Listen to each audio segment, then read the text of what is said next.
Si la plupart des enfants profitent encore de leur lit en vacances, ces 23 jeunes du club de foot de l'Étoile sportive de Trappes, eux, sont bien matinaux.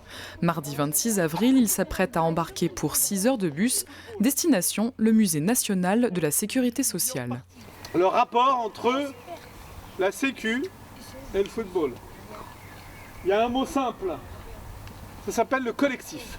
6 heures du matin, départ pour Lormont, à côté de Bordeaux.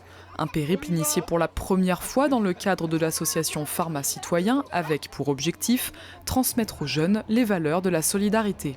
Et s'il y a quelque chose qui symbolise bien le collectif national, c'est bien la sécurité sociale, et je voulais qu'on leur rende hommage et que les enfants comprennent ce que c'est qu'un collectif dans le jeu, mais également un collectif au sein de la nation, au sein de la République. Près de 600 km plus tard, arrivé au château des Lauriers en Gironde pour le déjeuner. Résidence de la famille Gradis au XIXe siècle, le bâtiment héberge le Musée national de l'assurance maladie depuis 27 ans. Et c'est la maîtresse de maison elle-même qui vient accueillir les visiteurs.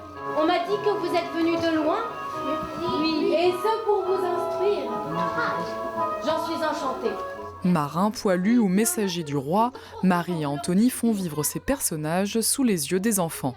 Nous, on prend un plaisir énorme parce qu'il y a une valeur qui est magnifique, qui est promue dans cette visite, la solidarité. Un chirurgien et des médicaments. Dans chaque mine du royaume, tous les mineurs pourront bénéficier d'un chirurgien et de médicaments. L'édit du roi Henri IV en 1604 qui actait pour la première fois un chirurgien pour les mineurs, ou encore la mise en place d'un régime de protection sociale pour les marins par Aliénor d'Aquitaine. Une dizaine de scénettes imaginées depuis 2 ans pour apprendre aux jeunes les étapes importantes de la création de la sécurité sociale en 1945. Il faut pouvoir faire des bonds dans le temps et surtout se remettre dans des ambiances. C'est bien de parler d'une histoire, de se remettre dans un contexte historique, mais on a le matériel, on a des pièces de collection, et dans cette pièce en particulier, c'est qu'on a du matériel d'origine qui a été utilisé à partir des années 50, entre les années 50 et 70, dans les centres de paiement de sécurité sociale. Monsieur, bonjour, comment allez-vous? Bien, vous êtes content de travailler ici? 2 heures de visite et c'est déjà l'heure de rentrer. Les jeunes trappistes font le point sur leurs connaissances. La sécurité sociale, c'est les personnes qui remboursent quand par exemple on va chez le médecin, les trucs, et si par exemple on doit payer 23 € et eux ils remboursent par exemple 15 €. C'est le roi qui a dit qu'ils allaient le mettre en place. Au début, ils guérissaient que les mineurs. Dès qu'on a des problèmes, au moins il y a des gens qui peuvent nous sauver. Oui, comme au foot, faut pas jouer partout. Une devise a même été créée durant le voyage pour résumer simplement le principe.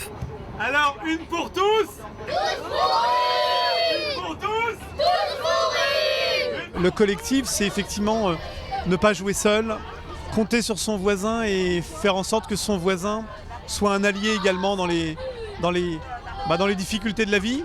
Et en fait, spontanément, ils m'ont dit quand est-ce qu'on repart, quand est-ce qu'on refait quelque chose. C'est avec des souvenirs plein la tête que les enfants retrouvent leurs parents, un peu à contre-cœur de voir leur périple se terminer. Face au succès de cette première initiative, le club de l'Étoile sportive de Trappes prévoit déjà d'autres destinations.